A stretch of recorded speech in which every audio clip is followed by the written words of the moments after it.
صفحہ نمبر 89 عالمی سطح پر تنازعات کے حل کے لیے گفت و شنید کا استعمال use of negotiation to settle international disputes.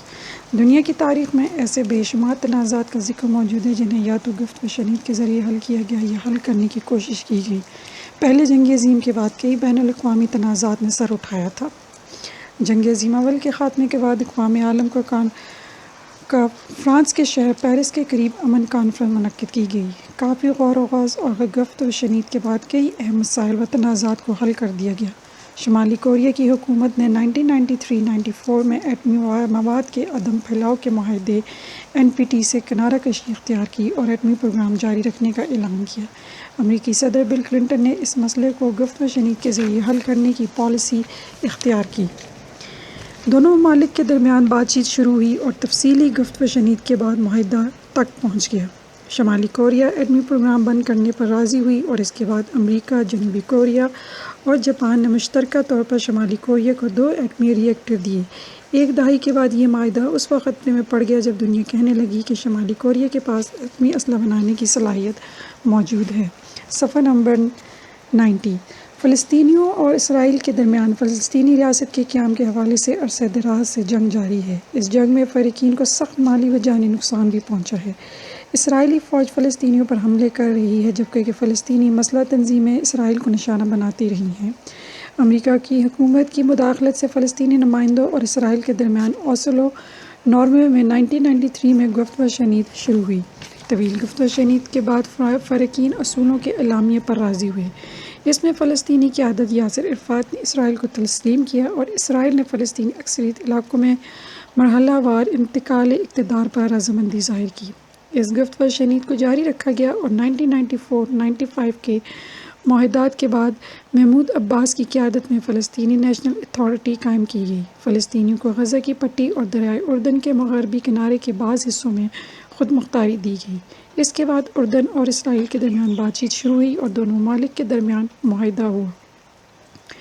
پاک بھارت 1965 کی جنگ کے بعد کے تنازعات کو گفت و شنید اور سوویت یونین کی ثالثی کے ذریعے معاہدہ تاشکند کے ذریعے حل کیا گیا۔ پاک بھارت 1971 کی جنگ کے بعد کے تنازعات کو بھارت کے شہر شملہ میں دونوں ممالک کی قیادت کے بعد باہمی بات چیت کے ذریعے حل کیا گیا۔ عالمی تنازعات کی وجوہات کازز آف انٹرنیشنل ڈسپیوٹس۔ بین الاقوامی تنازعات کی کئی اہم وجوہات ہیں اور سب سے اہم آزادی کا مسئلہ ہے۔ دنیا میں اکثر عالمی مسائل آزادی کی تحریکوں کی وجہ سے ہیں۔ آزادی ہر انسان اور قومیت کا حق ہے، لیکن جب حریت پسندوں کے راستے میں رکاوٹیں پیدا کی جاتی ہیں تو شدید مسائل جنم لیتے ہیں۔ جن ممالک سے آزادی حاصل کرنے کی کوشش کی جاتی ہے وہی ملک مسائل کا سب سے بڑا سبب ہوتا ہے۔ حریت پسندوں کو کچلا جاتا ہے، انسانی حقوق کی خلاف ورزیاں کی جاتی ہیں اور غیر انسانی سرگرمیاں کی جاتی ہیں جن کی وجہ سے مسئلہ مزید شدت اختیار کر جاتا ہے پھر اور عالمی اداروں اور بڑی طاقتوں کا فریق بننا، جانبدار رہنا مزید بربادی کا سبب بنتا ہے۔ مثال کے طور پر چیچنیا کے عوام روس سے آزادی حاصل کرنا چاہتے ہیں لیکن روس حریت کی تحریک کو کچلنا چاہتا ہے۔ سابقہ یوگوسلاویہ سے بوسنیا اور کوسوو نے مالی و جانی قربانی دے کر آزادی حاصل کی۔ فلسطین کے لوگ اسرائیل سے آزادی حاصل کرنے کی کوشش میں ناقابل بیان مصائب سے گزر رہے ہیں۔ نگورنو قراباغ کے لوگ آرمینیا کی مدد سے آذربائیجان سے آزادی حاصل کرنے کی جدوجہد کر رہے ہیں۔ ان تحریکوں کا عالمی تعلقات پر گہرا اثر ہے۔ پہلی جنگ عظیم کے بعد معاہدہ ورسائیز اور اقوام متحدہ کے منشور میں قومیتوں کو یہ حق دیا گیا کہ وہ اپنے سیاسی مستقبل کا فیصلہ خود کرنے کا حق رکھتے ہیں، جسے حق خود ارادیت کہا جاتا ہے۔ جب بعض قومیں یہ حق استعمال کرنا چاہتی ہیں تو ان علاقوں پر قابض اقوام ان لوگوں کا یہ حق تسلیم نہیں کرتے۔ اس طرح عالمی مسائل جنم لیتے ہیں۔ مثال کے طور پر کشمیر کے لوگوں کو اقوام متحدہ نے ایک قرارداد کے ذریعے حق خود ارادیت دیا ہوا ہے، لیکن بھارت انہیں یہ حق استعمال نہیں کرنے دیتا۔ اکثر تنازعات کے پیچھے علاقے کی ملکیت کا مسئلہ ہوتا ہے۔ پاک و ہند کی جنگیں بھی عموماً علاقے کے تنازع پر ہوئیں۔ اس طرح فلسطین کے عوام اور اسرائیل حکومت کے درمیان مسئلہ بنیادی طور پر علاقے کا ہے۔ عراق ایران جنگ بھی ایک خاص علاقے یعنی شط العرب پر ہوئی تھی۔ ایک اور اہم وجہ وسائل پر قبضہ ہے۔ عراق اور کویت کے درمیان جنگ کی بنیادی وجہ تیل پر ملکیت تھی۔ اس وقت چند وسطی ایشیائی ممالک روس اور ایران کا کیسپین تالاب کی ملکیت پر مسئلہ ہے، کیونکہ یہ تالاب دنیا کا سب سے بڑا تالاب ہے جو قدرتی وسائل سے بھرا ہوا ہے۔ دنیا کے اکثر ممالک کے درمیان معاشی وسائل اور عالمی تجارت میں بالادستی پر غیر صحت مندانہ مقابلہ شروع ہے جو کسی مقام پر ٹکراؤ کا سبب بن سکتا ہے۔ اکثر عالمی تنازعات کی بنیاد اندرون خانہ جنگی یا بغاوتیں ہوتی ہیں۔ سری لنکا ایک طویل عرصے تک خانہ جنگی کا شکار رہا، تامل ٹائیگر نامی تنظیم نے وہاں کی زندگی اجیرن بنا رکھی تھی۔ عالمی تنازعات کے اسباب میں بڑی طاقتوں کا منفی رویہ اور طرز عمل بھی ہوتا ہے۔ بین الاقوامی تعلقات میں خوشگواری پیدا کرنے کے لیے بڑی طاقتوں کو مناسب کردار ادا کرنے کی ضرورت ہوتی ہے، لیکن یہ ممالک ذاتی مفادات کی روشنی میں بین الاقوامی تعلقات کو چلاتے ہیں، جو مسائل، مایوسی، حق تلفی، ناانصافی اور جانبداری کا موجب بنتا ہے۔ صفحہ نمبر 92۔ اس وقت امریکہ، برطانیہ، جرمنی، فرانس، روس اور دیگر عالمی طاقتیں عالمی امن کے لیے مناسب کردار نہیں کر رہے، الٹا یہ ممالک کمزور ممالک کا استحصال کرتے رہے ہیں۔ عالمی اداروں کی کمزور اور حوصلہ شکن کارکردگی، ان اداروں کی بے بسی اور جانبداری اور بڑی طاقتوں کا عالمی قانون کی خلاف ورزی بھی بین الاقوامی مسائل کا سبب بنتے ہیں۔ اگر دو عالمی جنگوں اور امریکہ و سابقہ سوویت یونین کے درمیان سر جنگ کا تجزیہ کیا جائے تو یہ بات ظاہر ہو جاتی ہے کہ بنیادی طور پر نظریات کے درمیان ٹکراؤ ان عالمی بربادی کا سبب تھا۔ امریکہ کی کوشش رہی ہے کہ سرمایہ دارانہ نظام کو فروغ حاصل ہو، جبکہ سوویت یونین اشتراکی نظام کو پھیلانا چاہتا تھا۔ شمالی کوریا اور جنوبی کوریا کے درمیان 1950-93 کی جنگیں نظریاتی اختلاف کی بنیاد پر تھیں۔ افغانستان میں روس کی مداخلت بھی نظریے کے پھیلاؤ کی وجہ سے تھی۔ اسلحے کی دوڑ میں بھی جنگوں کا سبب رہی ہے۔ دونوں عالمی جنگوں کی وجوہات میں ممالک کے درمیان اسلحے کی دوڑ بھی شامل ہے۔ آج تو ممالک کے درمیان ایٹمی اسلحے کی دوڑ جاری و ساری ہے جو کسی عظیم عالمی بربادی کی وجہ بن سکتی ہے۔ تنازعات کے حل کے لیے مؤثر حکمت عملیاں، effective strategies for successful settlement of conflicts۔ عالمی تنازعات کی مؤثر حل کے لیے کئی حکمت عملیاں اختیار کی جا سکتی ہیں۔ ایک مؤثر حکمت عملی کے بغیر تنازعات کو اچھے طریقے سے ختم نہیں کیا جا سکتا۔ مثال کے طور پر جب ممالک سچائی کے ساتھ میدان میں اترتے ہیں اور دیانتداری کے ساتھ یہ عزم کرتے ہیں کہ مسائل کو ہر حالت میں حل کریں گے تو کوئی وجہ نہیں کہ مسائل حل نہ ہوں۔ ہر وہ کام جو جذبے، ہمت اور حکمت کے ساتھ کیا جائے وہ ضرور رنگ لاتی ہے۔ ہم اگر اپنے ارد گرد دیکھیں تو ہمارے محلے، گاؤں یا شہر وغیرہ میں ایسے گمبھیر مسائل ہوتے ہیں جنہیں حکومت بھی حل نہیں کر سکتی، لیکن جب عوام ایک عزم، احساس، سچائی اور حکمت و تدبر کے ساتھ میدان میں اترتے ہیں تو مسائل حل ہو جاتے ہیں۔ عالمی سطح پر کشمیر کا مسئلہ دیکھیے۔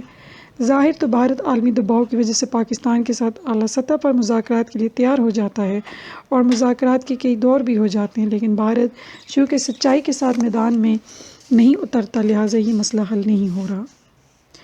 اس طرح فلسطین کے مسئلے پر فلسطینی اور اسرائیلی قیادت کے درمیان امریکہ کے کہنے پر کئی مذاکراتی دورے ہوئے، لیکن اسرائیل چونکہ دل سے یہ مسئلہ حل نہیں کرنا چاہتا اور وہ مذاکرات میں سنجیدہ اور سچا نہیں، اس لیے یہ مسئلہ طول پکڑتا جا رہا ہے۔ اس لیے ریاستوں کو مسائل کی حل کی سنجیدگی اور سچائی کا مظاہرہ کرنا ہوگا۔ تصفیہ۔ بین الاقوامی مسائل کے حل کے لیے تصفیہ کرنا بھی ایک مؤثر راستہ ہے۔ تصفیہ متضاد گروہوں یا لوگوں کے درمیان اختلاف کا خاتمہ اور دوستانہ ماحول کا قیام ہوتا ہے۔ صفحہ نمبر 93۔ لوگوں، گروہوں یا ریاستوں کے درمیان تنازع حل کر کے انہیں دوبارہ دوست بنانے کو تصفیہ کہا جاتا ہے۔ سال 1948 میں جنوبی افریقہ میں سفید فام برسر اقتدار آئے۔ جنوبی افریقہ میں نسل پرستی، نسل امتیاز اور عدم مساوات بطور رواج موجود تھے۔ 1948 کے بعد نسلی امتیاز کو قانونی تحفظ دی گئی۔ سفید فاموں کی بالادستی قائم کرنے کا باقاعدہ سرکاری پروگرام شروع کیا گیا۔ سفید فاموں کی حکومت نے اقتصادی استحصال، سیاسی بالادستی اور سماجی اصطکاک کو جائز قرار دیا۔ غیر مساوی تعلیم، سفید فاموں کی خصوصی تحفظ، ملازمتوں میں امتیاز اور رہائش جدائی کو یقینی بنایا گیا۔ سال 1950 میں ایک قانون کے ذریعے چاروں بنیادی نسلی گروہوں یعنی سفید فام، سیاہ فام، کولوریڈز، نہ کالے نہ سفید اور ایشیائی لوگوں کے لیے جد رہائشی علاقے مقرر کرنے کا قانون منظور کیا گیا۔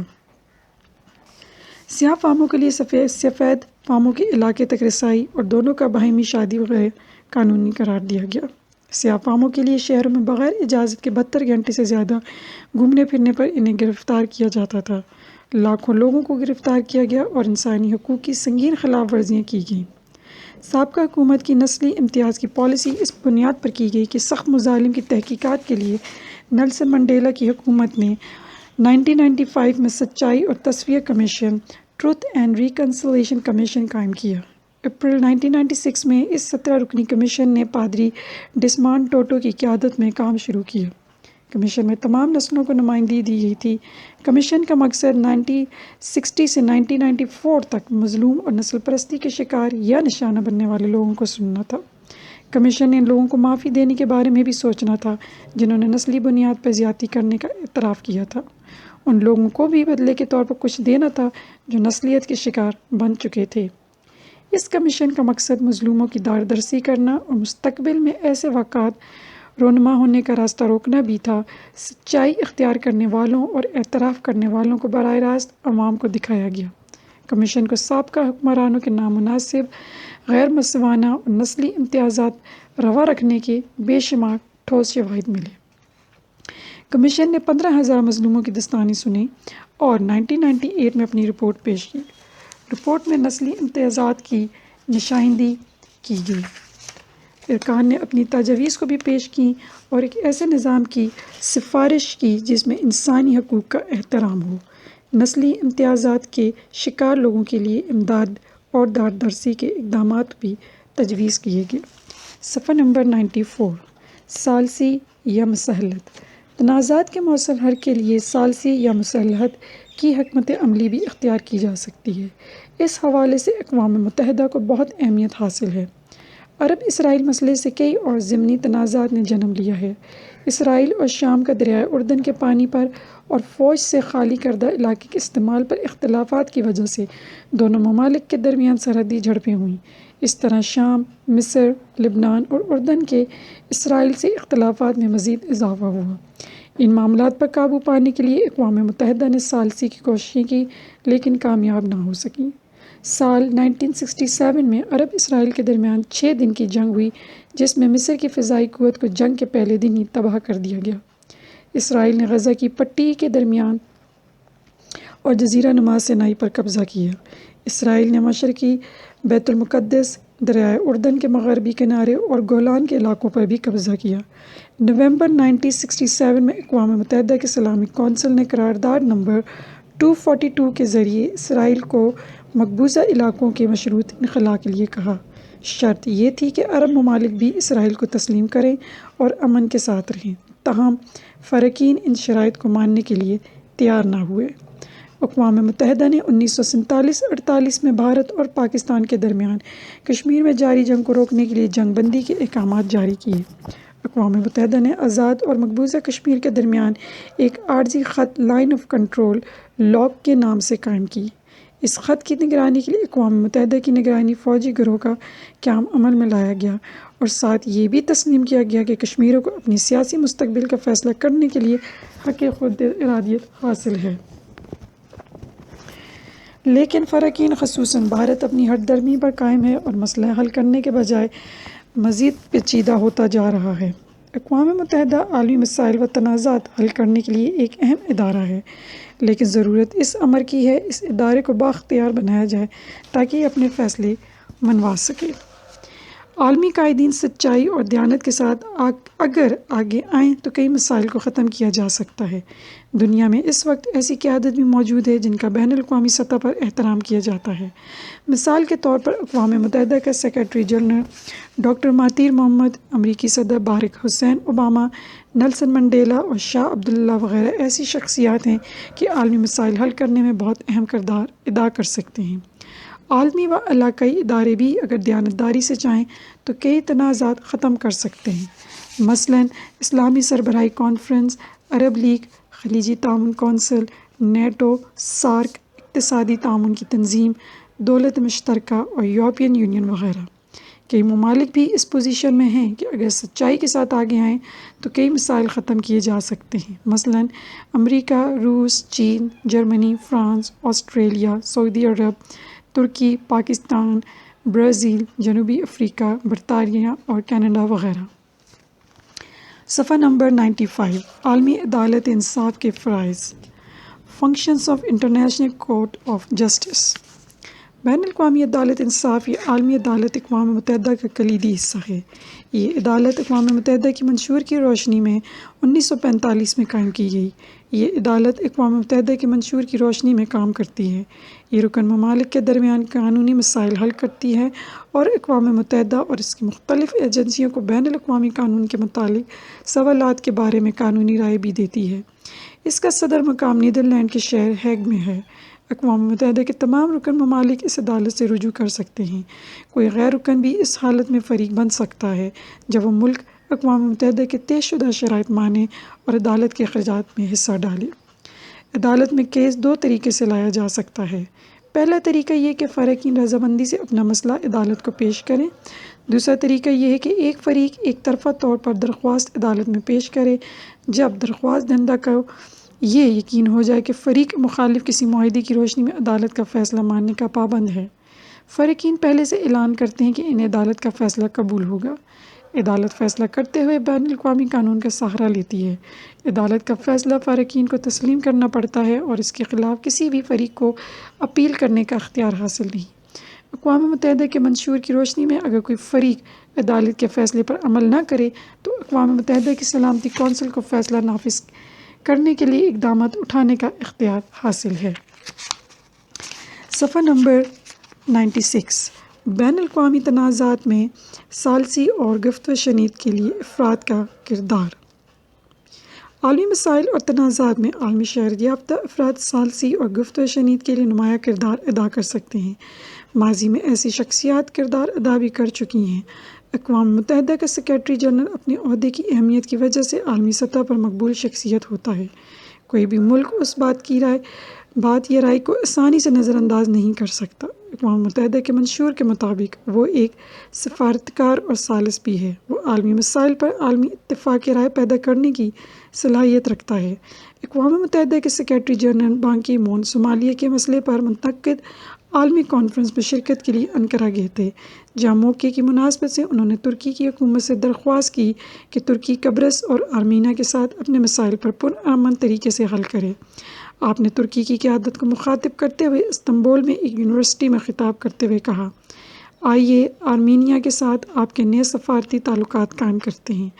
آئیے قبرص میں مواقع سے فائدہ اٹھانے کے لیے راستہ ہموار کرتے ہیں۔ لہٰذا اقوام متحدہ کے سیکریٹری جنرل روایتی اختیارات اور کردار سے ہٹ کر سیاسی طریقوں سے مسائل حل کرنے میں مدد کر سکتا ہے۔ امریکہ کے قومی سلامتی کے مشیر کیسنجر نے اکتوبر 1970 میں پاکستان کا دورہ کیا۔ اس دورے کے دوران آپ نے صدر پاکستان آغا محمد یحییٰ خان سے ملاقات کی۔ اس ملاقات میں یحییٰ خان نے کیسنجر کے لیے چین میں جانے کا راستہ ہموار کیا۔ اس طرح یحییٰ خان کی کوشش سے کیسنجر چین کے زیر دورے پر چلے گئے۔ اس نے امریکی صدر رچرڈ نکسن کے لیے راستہ ہموار کیا۔ رچرڈ نکسن پہلے امریکی صدر تھے جنہوں نے عوامی جمہوریہ چین کا دورہ کیا۔ اس طرح دونوں ممالک کے درمیان تعلقات استوار ہوئے اور چین بھی اقوام متحدہ کا رکن بنا۔ پاکستان اور بھارت کے درمیان 1965 میں جنگ ہوئی۔ جنگ کے بعد روس کے وزیر اعظم کوسیجن نے 4 جنوری 1966 کو بھارت کے وزیر اعظم لال بہادر شاستری اور پاکستان کے صدر ایوب خان کے درمیان تاشکند میں بات چیت کا اہتمام کروایا۔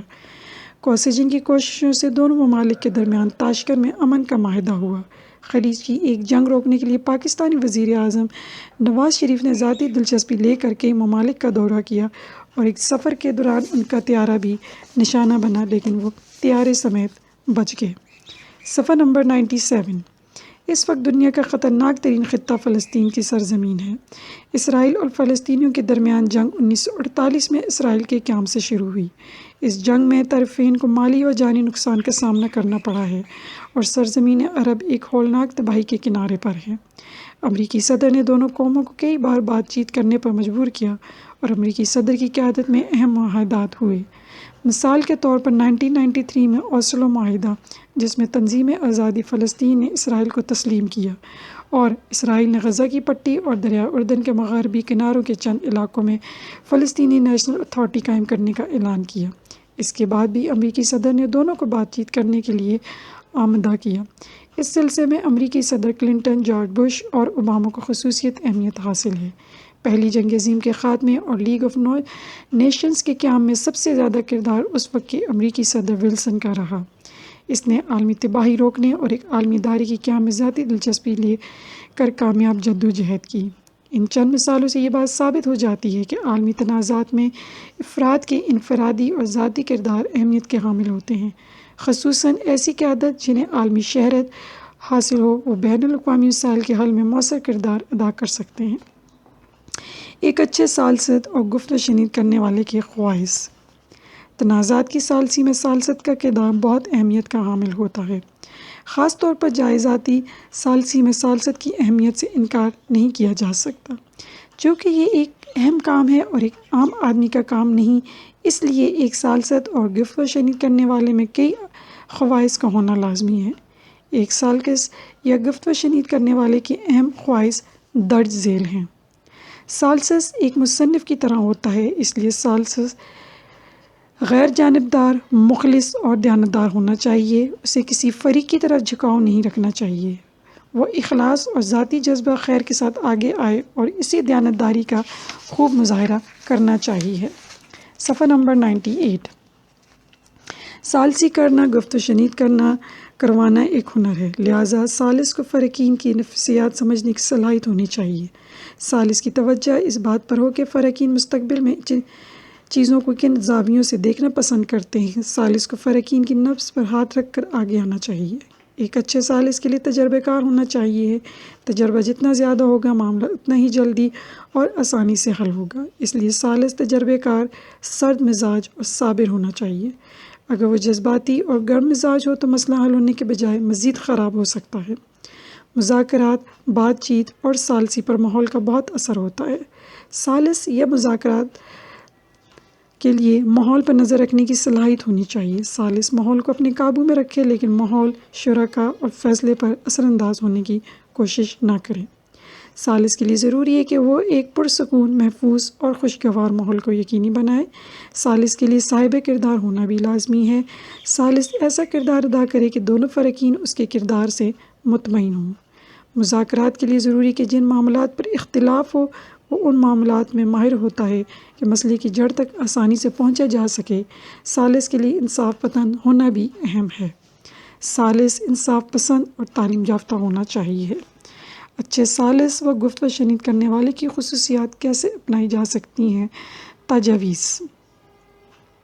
ہر انسان ایک اچھے ثالث اور گفت و شنید کرنے والے کی خصوصیات کو اپنا سکتا ہے۔ پہلی بات یہ کہ ہر انسان میں مسائل و تنازعات کو حل کرنے کا جذبہ ہونا چاہیے۔ انسانی زندگی کا مقصد انسانی معاشرے میں امن کا قیام ہونا ضروری ہے۔ اگر ثالثی اور گفت و شنید کرنے والوں کی قربت حاصل رہے اور ان کی سرگرمیوں پر نظر ہو تو یہ ہنر سیکھا جا سکتا ہے۔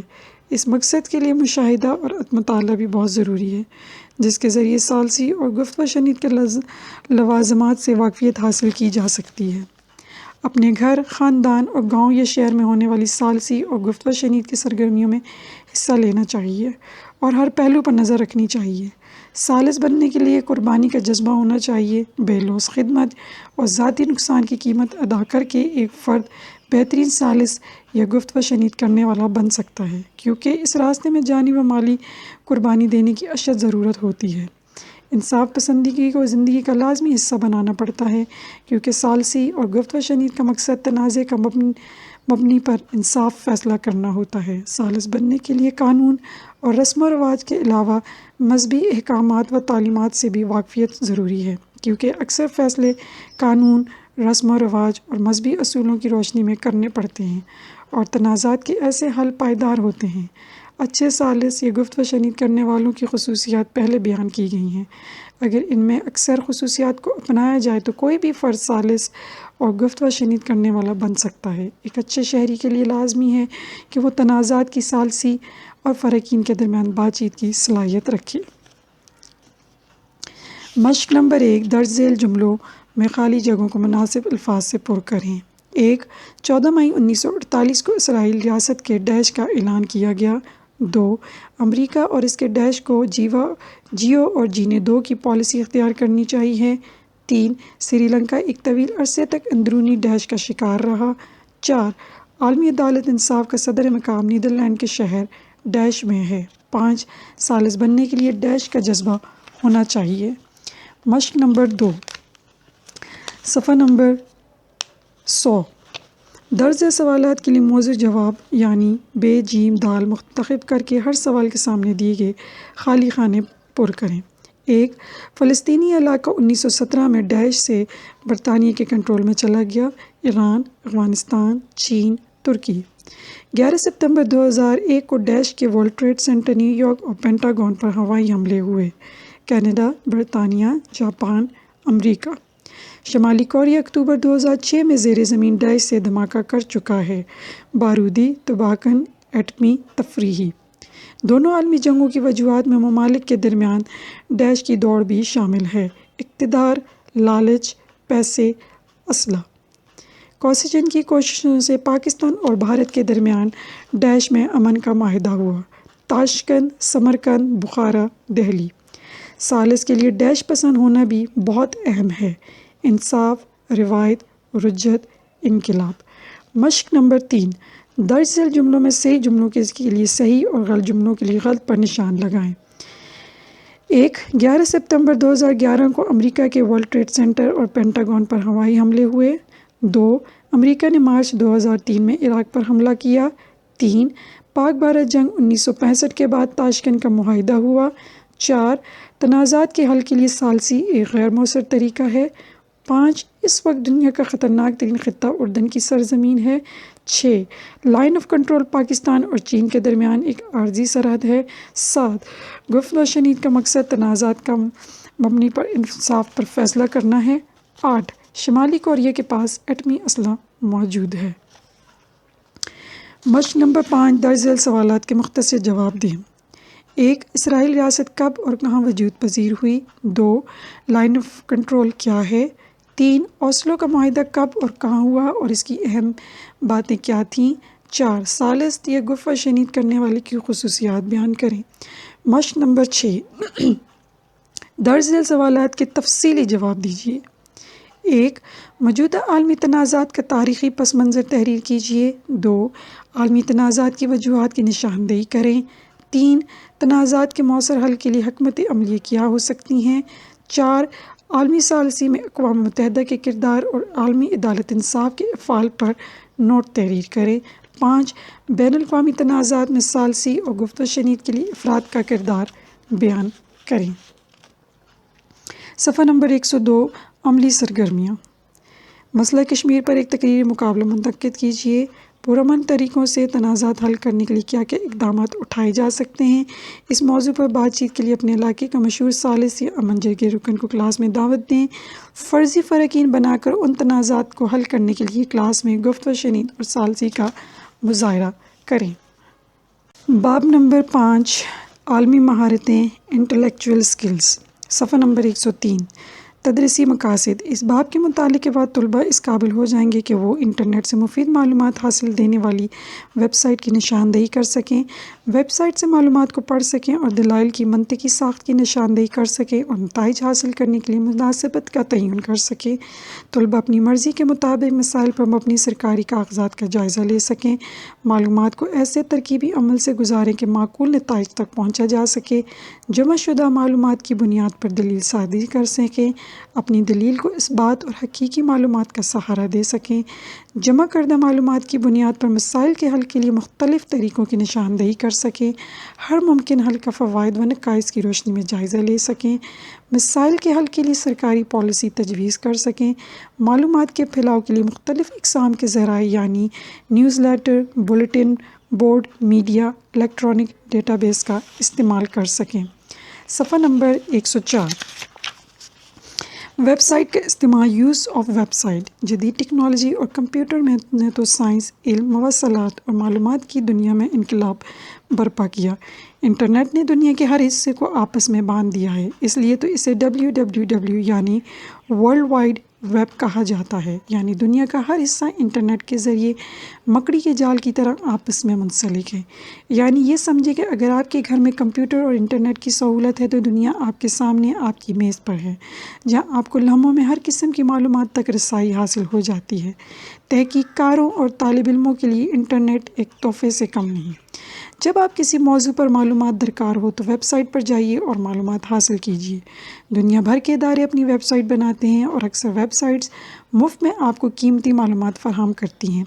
اکثر کتابوں، رسائل، اخبارات، میگزین، اشتہارات اور میڈیا میں معروف ویب سائٹس کے نام دیے جاتے ہیں جنہیں استعمال کیا جا سکتا ہے۔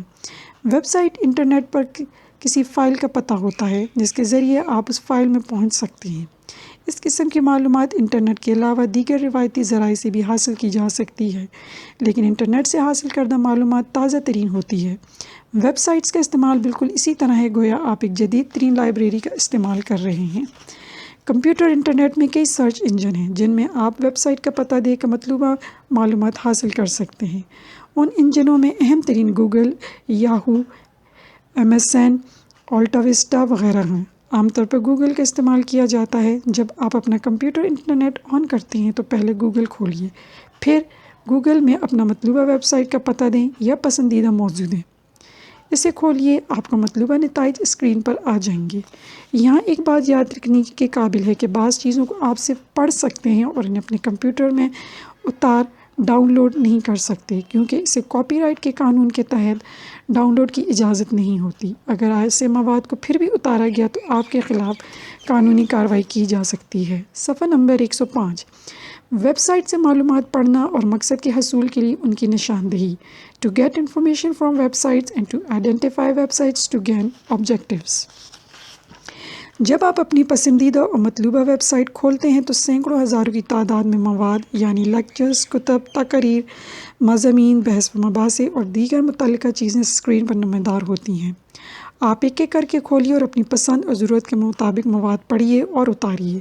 یہ خیال رکھنا ضروری ہے کاپی رائٹ کی خلاف ورزی نہ ہو اور ایسا مطلوبہ مواد پسند کریں جو غیر جانبدارانہ اور معتبر ذرائع سے ہو۔ اچھا طریقہ یہ کہ بہترین مواد کو ایک فائل میں اتارا جائے تاکہ آپ کے پاس مواد کا محفوظ غیر ذخیرہ موجود ہو اور پھر تسلی سے اس مواد کو پڑھا جائے۔ اس کا فائدہ یہ ہوگا کہ آپ کی توجہ موضوع پر مرکوز رہے گی۔ انٹرنیٹ معلومات کی ایک ایسی دنیا کہ انسان شاید عمر بھر میں بھی اس کا بہت معمولی حصہ بھی نہیں پڑھ سکتا، پھر انسان اتنی گہرائیوں میں چلا جاتا ہے کہ اصل مقصد بھول جاتا ہے۔ انٹرنیٹ اور اچھے ویب سائٹ کے ذریعے طلباء و طالبات اپنی پسند کی سرکاری دستاویز کا جائزہ لے سکتے ہیں۔ مثال کے طور پر کسی طالب علم انٹرنیٹ پر پاکستان کا دستور 1973 اصلی حالت میں مکمل تفصیلات کے ساتھ پڑھ سکتا ہے۔ اگر کوئی چاہے تو آئین کی 18ویں اور 19ویں ترامیم کو بھی تفصیل کے ساتھ پڑھ سکتا ہے۔ اقتصادیات کا طالب علم بجٹ 2010 کو مکمل تفصیلات کے ساتھ پڑھ سکتا ہے۔ الغرض حکومت کی ہر اہم دستاویز نیٹ پر موجود ہوتی ہیں۔ اگر طلباء و طالبات چاہیں تو ان دستاویزات کا مطالعہ کر سکتے ہیں۔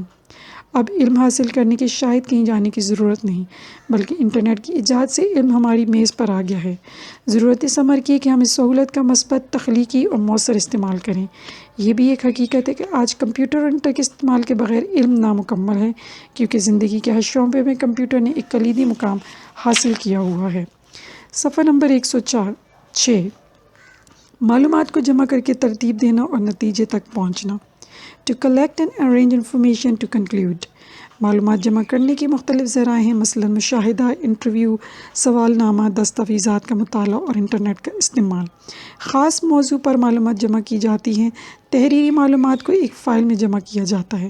آڈیو اور ویڈیو معلومات کو الیکٹرانک آلات میں جمع کیا جاتا ہے اور انٹرنیٹ سے حاصل کردہ معلومات کو کمپیوٹر میں محفوظ کیا جاتا ہے۔ موضوع کے بارے میں کم معلومات حاصل ہو یا زیادہ، بہرحال انہیں محفوظ کرنا ضروری ہوتا ہے۔ اب جمع شدہ معلومات کو کئی معیاروں کی روشنی میں ترتیب دیا جاتا ہے، یعنی لکھے ہوئے مواد کو ایک طرف رکھنا، ریکارڈ شدہ معلومات کو دوسری طرف رکھنا اور کمپیوٹر کی معلومات کو ایک اور طرف جمع کرنا۔ پھر ان معلومات کو معتبر ذرائع، معتبر تحریر کرنے والے، زمان و مکان، موضوع سے زیادہ نزدیک ہونے یا کسی اور بنیادی طور پر ترجیحات کو جدا کر دیا جاتا ہے۔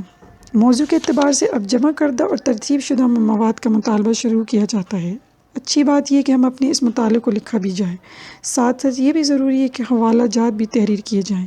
ایک اہم بات یہ ہے کہ جمع شدہ مواد ضروری ہو یا غیر ضروری، انہیں مطالعے اور جائزے کے بعد ضائع نہیں کرنا چاہیے۔ مواد کو ترتیب کے ساتھ فائل میں بند کر کے اس کے اوپر مواد کے بارے میں نوٹ اور تاریخ لکھنا چاہیے۔ ممکن ہے یہ مواد اس تحقیق یا کسی اور تحقیق میں کام آئے۔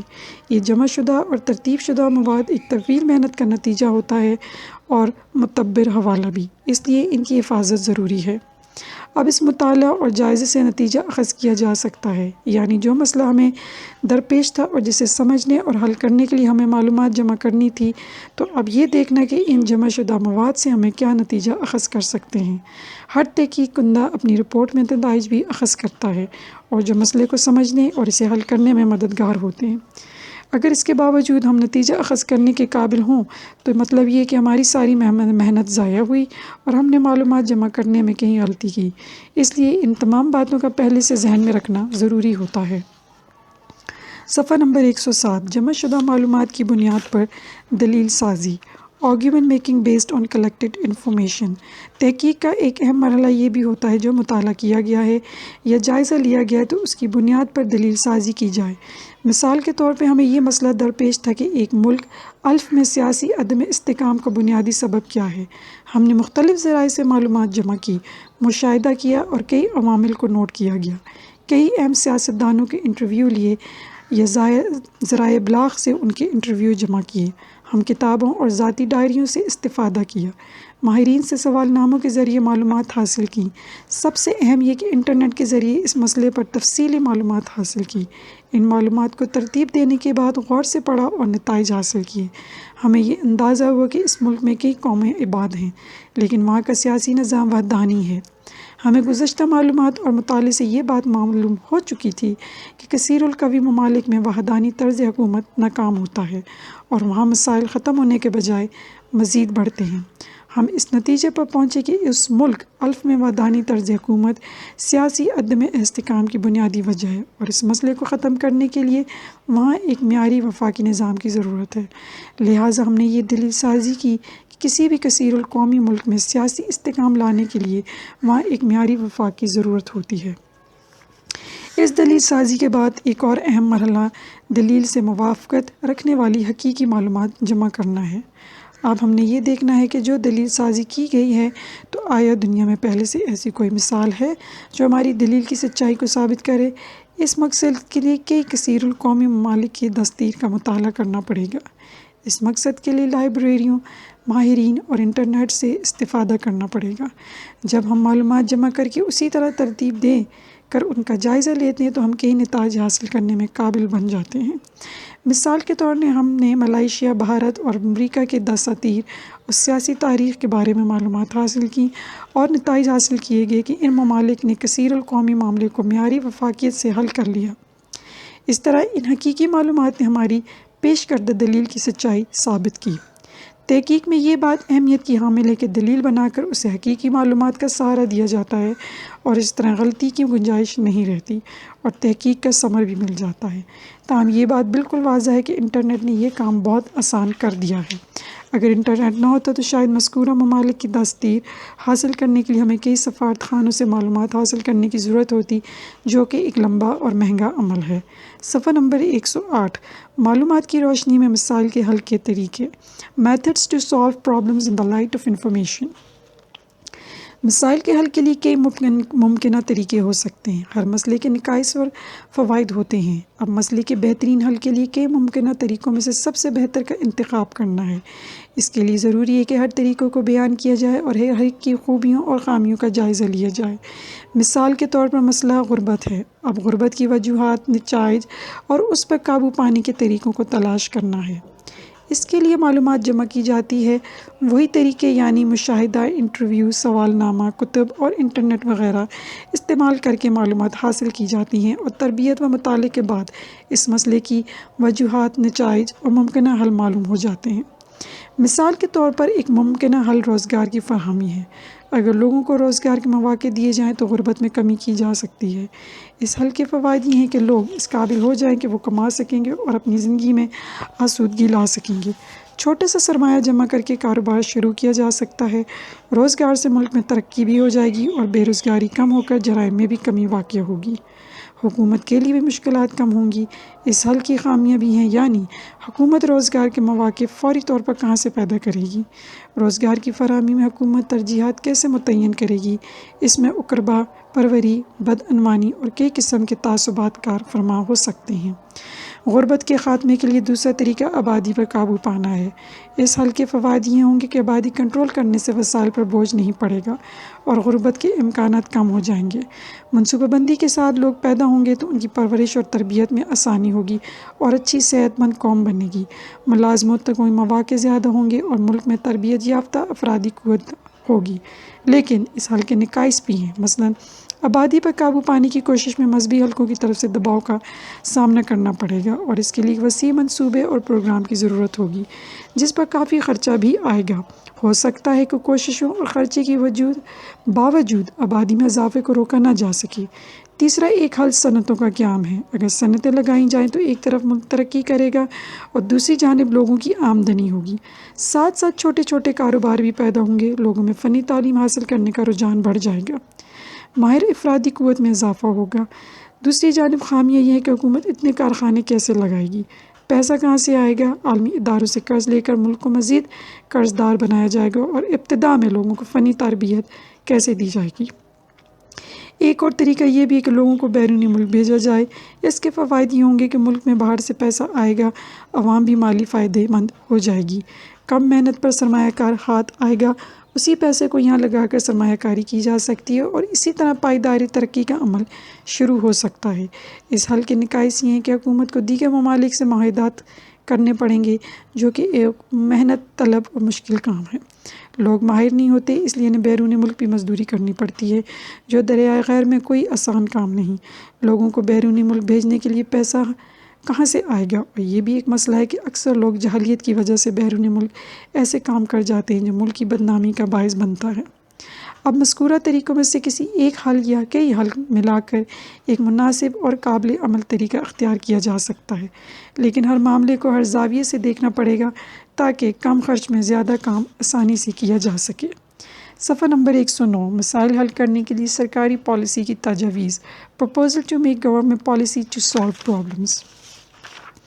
معلومات کی بنیاد پر محقق اس قابل ہو جاتا ہے کہ وہ حکومت کو مناسب پالیسی یا قانون سازی کی تجاویز دے سکیں، جسے پالیسی پیپر کہا جاتا ہے۔ حکومت کو بھی ایسے مدل اور مثبت تجاویز کی ضرورت ہوتی ہے۔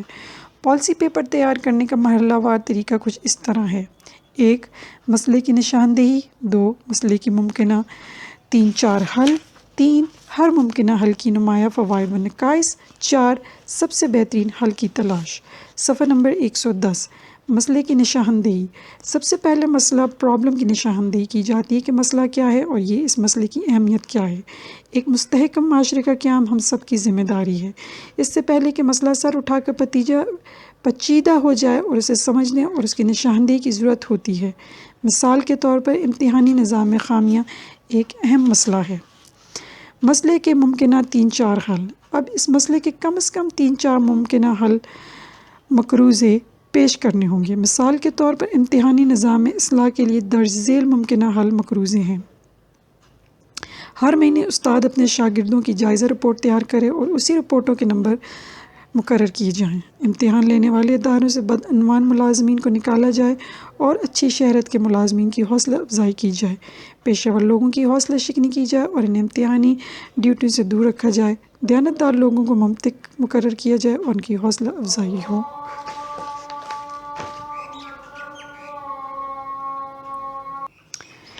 امتحان لینے والے اداروں سے بدعنوان ملازمین کو نکالا جائے اور اچھی شہرت کے ہم ملازمین کی حوصلہ افزائی کی جائے۔ پیشہ ور لوگوں کی حوصلہ شکنی کی جائے اور انہیں امتحانی ڈیوٹیوں سے دور رکھا جائے۔ دیانتدار لوگوں کو منطقاً مقرر کیا جائے اور ان کی حوصلہ افزائی ہو۔ امتحانی مراکز پر جانچ پڑتال کا نظام مؤثر ہو جانا چاہیے۔ پرچہ جات کی تیاری اور چیکنگ کا عمل مؤثر بنایا جائے اور اس میں حق تلفی کے امکانات ختم کرنے کے لیے دیانتدار اساتذہ سے کام لیا جائے۔ امتحانی عملے کی مہارت میں خاطر خواہ اضافہ ہو۔ ہر ممکنہ حل کے فوائد و نقصان۔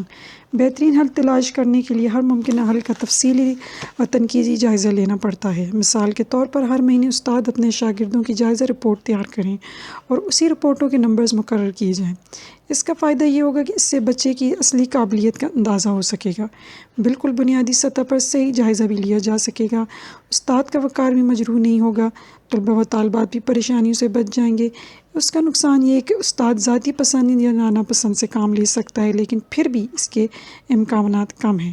دوسرا حل یہ ہے کہ بدعنوان عملے کی حوصلہ شکنی اور دیانتدار لوگوں کی حوصلہ افزائی ہو۔ یہ بھی اچھی بات ہے کہ اس قسم کی پالیسیاں اپنانے سے اچھے لوگ میدان میں آئیں گے کیونکہ ان کی حوصلہ افزائی ہوگی، لیکن یہ ایک مشکل عمل ہے اور ہر استاد کو جانچنا اتنا آسان نہیں۔ ایک اور تجویز جانچ پڑتال اور چیکنگ کے نظام کو مؤثر بنانا ہے۔ اس کا فائدہ یہ ہے کہ غلطیاں کم کی ہوں گی اور کسی کی حق تلفی نہیں ہوگی۔ اس کا نقصان یہ کہ امتحان کے ابتدائی مراحل میں یہ حل شدہ اتنا کارآمد نہیں اور یہ وقتی ثابت ہو سکتا ہے۔ آخری حل یہ ہے کہ امتحانی عملے کی مراحت میں خاطر خواہ اضافہ ہو۔ اس کی یہ خوبی ہے کہ عملہ مالی طور پر مطمئن ہو جائے گا اور امتحانی نظام میں بہتری آئے گی۔ اس کی خامی یہ کہ اگر مراحت کے باوجود وہ باز نہ آئے تو پھر بھی یہ نظام ناکامی کی شکار رہے گا۔ صفحہ نمبر 111 سب سے بہترین حل کی سفارش۔ تمام تجاویز کا خوب تنقیدی جائزہ لے کر یہ فیصلہ کیا جا سکتا ہے کہ مسئلے کا بہترین حل کیا ہے۔ مذکورہ تجاویز کا جائزہ لیتے ہوئے کہا جا سکتا ہے کہ تجویز نمبر 1 زیادہ مفید ہے۔ معلومات اور اطلاعات کے پھیلاؤ کے طریقے۔ معلومات اور اطلاع کے پھیلاؤ کے مختلف طریقے استعمال کیے جاتے ہیں، جن میں اہم درج ذیل ہیں۔ News letter. نیوز لیٹر سے مراد وہ شائع شدہ معلومات یا اطلاع ہوتی ہیں جو کسی مخصوص گروہ کے مفادات سے متعلق ہوں۔ اس کی معلومات معاشرہ یا اداروں کے ارکان و ملازمین میں مقررہ اوقات میں پھیلائی جاتی ہیں۔ اس طریقے کے مطابق مفاداتی گروہوں اور تنظیموں کے ارکان کو ان کی تنظیم کی سرگرمیوں اور مفادات وغیرہ کے بارے میں مسلسل معلومات فراہم کی جاتی ہیں۔ اکثر ادارے عوام الناس کو ادارہ ہذا اور اس کی سرگرمیوں کے بارے میں ایک مخصوص مدت کے بعد شائع شدہ معلومات فراہم کرتے ہیں۔ Bulletin boards. بلیٹن بورڈ ایک موضوعی خبر یا خبروں کو کہا جاتا ہے۔ کسی سرکاری اعلان کو بھی بلیٹن کہا جاتا ہے۔ بلیٹن بورڈز کو دو معنوں میں لیا جا سکتا ہے۔ ایک سادہ اور عام معنی یہ کہ کسی اطلاع یا معلومات کو ادارے کے نوٹس بورڈ پر پن کر کے لگایا جا سکتا ہے۔ اس طرح کئی لوگوں کو اطلاع مل جاتی ہے۔ مثال کے طور پر داخلے کے نوٹس کالجوں کے نوٹس بورڈ پر لگائے جاتے ہیں۔ اسی طرح میرٹ لسٹ یا کسی انٹرویو میں کامیاب امیدواروں کی لسٹ نوٹس بورڈ پر لگائی جاتی ہے، یا کسی عدالت وغیرہ کے ہر نئے فیصلے کو بورڈ پر لگایا جاتا ہے۔ ذرائع ابلاغ۔ ذرائع ابلاغ دو حصوں میں تقسیم کیا جاتا ہے: میڈیا یعنی پرنٹ میڈیا اور الیکٹرانک میڈیا۔ پرنٹ میڈیا وہ ہے جو تحریری انداز میں معلومات رسانی کو ممکن بناتا ہے، مثال کے طور پر اخبارات، رسائل، کتب، وال چاکنگ، پوسٹرز اور بینرز وغیرہ۔ الیکٹرانک میڈیا وہ ہے جو الیکٹرانک آلات مثلاً ریڈیو، ٹی وی، کمپیوٹرز اور فون وغیرہ کے ذریعے معلومات پھیلاتا ہے۔ معلومات کی دنیا میں ان دونوں ذرائع کو بہت اہمیت حاصل ہے، اور آج کے دور میں ذرائع ابلاغ معلومات و اطلاعات کے پھیلانے کے مؤثر ترین ذرائع ہیں۔ ذرائع ابلاغ آزاد جمہوریت کا دل ہیں۔ یہ معلومات کے حوالے سے حکومت اور عوام کے درمیان رابطے کے ذرائع ہیں۔ یہ دونوں کے درمیان قومی معاملات بہم پہنچانے کا وسیلہ ہیں۔ الیکٹرانک میڈیا اور پریس کے ذریعے لوگ اپنی تجاویز اور شکایات پالیسی ساز اداروں تک پہنچانے کی کوشش کرتے ہیں، جبکہ دوسری جانب میڈیا حکومت کا چہرہ عوام کو دکھاتا ہے۔ یہ سیاسی مواصلات اور سیاسی تعلیم کا بہت مضبوط ذریعہ ہے۔ حکومت کی سرگرمیوں اور فیصلوں کا تنقیدی جائزہ اور تجزیہ ذرائع ابلاغ کے ذریعے ہوتا ہے۔ سیاسی معلومات ایک دوسرے تک پہنچانا ایک بہترین جمہوری نظام کی نشانی ہے، اور یہ اس وقت تک ممکن ہے جب ذرائع ابلاغ کے کردار کی اہمیت کو تسلیم کیا جاتا ہے۔ وہ ممالک جہاں ذرائع ابلاغ پر پابندی نہ ہو تو ان کو بجا طور پر جمہوری نظام پر فخر کرنا چاہیے۔ Electronic data base. معلومات و اطلاعات پھیلانے کا یہ جدید طریقہ ہے۔ اس میں معلومات کو کمپیوٹر پر جمع کیا جاتا ہے اور جو ڈیٹا بیس کہلاتا ہے، ان معلومات کو پھر ای میلز اور ویب سائٹ کے ذریعے پھیلایا جاتا ہے۔ صفحہ نمبر 113 مشق نمبر 1 درج ذیل جملوں میں خالی جگہوں کو مناسب الفاظ سے پر کریں۔ انٹرنیٹ سے حاصل کردہ معلومات ڈیش ہوتی ہے۔ مختلف ذرائع سے معتبر ڈیش حاصل کر کے انہیں جمع کیا جاتا ہے۔ کمپیوٹر انٹرنیٹ میں کئی سرچ ڈیش ہوتے ہیں۔ آج کمپیوٹر اور ڈیش کے استعمال کے بغیر علم نامکمل ہے۔ جمع شدہ اور ترتیب شدہ مواد ایک طویل ڈیش کا نتیجہ ہوتا ہے۔ مشق نمبر 2 خالی خانے پر کریں۔ 1 انٹرنیٹ نے دنیا کے ہر حصے کو آپس میں ڈیش ہے جدا کیا، باندھ لیا، نمایاں کر دیا، لڑا دیا۔ 2 ڈیش پر ہر قسم کی معلومات اور ویب سائٹس موجود ہوتی ہیں: سی ڈی، کیسٹ، انٹرنیٹ، جہاز۔ 3 کثیر القومی ممالک میں ڈیش طرز حکومت ناکام ہوتی ہے، پارلیمانی، وفاقی، جمہوری، وحدانی۔ 4 جمع شدہ اور ڈیش مواد ایک طویل محنت کا نتیجہ ہوتا ہے، ترتیب شدہ، ضائع شدہ، مطالعہ شدہ، گرم شدہ۔ 5 کسی ڈیش اعلان کو بھی بلیٹن کہا جاتا ہے، پرانے، معلوم، سرکاری، مزاحن۔ مشق نمبر 3 صحیح اور غلط پر نشان لگائیں۔ انٹرنیٹ کا مطلب ہے مچھلی جال، کوئی سرکاری دستاویز انٹرنیٹ پر موجود نہیں ہوتی۔ گوگل سرچ طلباء و طالبات کے لیے بہت مفید ہے۔ انٹرنیٹ سے مواد ڈاؤن لوڈ کرتے وقت کاپی رائٹ کی کوئی اہمیت نہیں۔ جمع شدہ معلومات کو کئی معیاروں کی روشنی میں ترتیب دیا جاتا ہے۔ مسائل حل کرنے کے لیے معلومات جمع کرنا اہم نہیں۔ آزاد ذرائع ابلاغ جمہوریت کا دل ہے۔ مشق نمبر 4 سوالات کے مختصر جواب دیں۔ 1 ویب سائٹ سے کیا مراد ہے؟ 2 www سے کیا مراد ہے اور یہ کن معنوں میں استعمال کیا جاتا ہے؟ 3 ویب سائٹ کھولنے اور معلومات تک پہنچنے کا طریقہ کیا ہے؟ 4 اگر انٹرنیٹ نہ ہوتا تو معلومات جمع کرنے میں کیا مشکلات حائل ہوتی؟ 5 غربت کے خاتمے کے لیے اور کیا کچھ ہو سکتا ہے؟ چند تجاویز دیں۔ مشق نمبر 5 سوالوں کے تفصیلی جواب دیں۔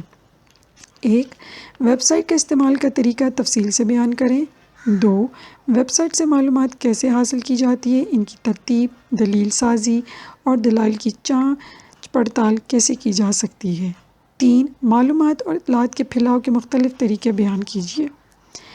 عملی سرگرمیاں 1 کلاس میں مختلف گروپ بنا کر ہر گروپ مختلف مسائل پر پالیسی پیپر تیار کریں۔ 2 کمپیوٹر اور انٹرنیٹ کی خوبیوں خامیوں پر مضمون نویسی کا مقابلہ منعقد کریں۔ 3 کلاس میں انٹرنیٹ کے ماہر کو دعوت دیں اور اس سے اہم ویب سائٹس اور انٹرنیٹ کے مزید بہتر اور صحت مندانہ استعمال کے بارے میں سوالات کریں۔ صفحہ نمبر 115 باب نمبر 6 سیاسی جماعتیں اور سماجی تحریک تدریسی مقاصد۔ اس باب کو پڑھنے کے بعد طلباء اس قابل ہو جائیں گے کہ وہ لفظ سیاسی جماعت کی وضاحت کر سکیں، پاکستان میں جمہوریت کی ترقی میں سیاسی جماعتوں کے کردار کا تعین کر سکیں، ایک سیاسی جماعت کی حکومتی کارکردگی کو اس کے منشور کی روشنی میں متعین کر سکیں، یہ بیان کر سکیں کہ کیسے ایک سیاسی جماعت کی تنظیم اور ساخت تقسیم اختیارات جماعت کے اتحاد اور انتخابی صداقت کو متاثر کرتے ہیں۔ لفظ سماجی تحریک کی وضاحت کر سکیں، پاکستان کی ترقی بطور اسلامی جمہوریت اور فلاحی ریاست میں سماجی تحریکوں کی اہمیت کو واضح کر سکیں، ان عوامل کا تجزیہ کر سکیں جو کہ تحریک حقوق نسواں، تحریک برائے بحالی جمہوریت اور عدلیہ کی آزادی کے لیے وکلا کی تحریک کے آغاز کا سبب بنے، کسی مقامی کمیونٹی میں فروغ امن کے طریقوں کی شناخت کر سکیں، ایک پرامن انداز حیات کے عزم کا مظاہرہ کر سکیں۔ صفحہ نمبر 116 سیاسی جماعتیں۔ سیاسی جماعتیں کی تعریف۔ Definition of political party. سیاسی جماعت لوگوں کا ایک منظم اجتماع ہے جو سیاسی طاقت حاصل کرنے کے لیے سرگرم ہو۔ سیاسی جماعت کی مختلف تعریفیں کچھ یوں ہیں۔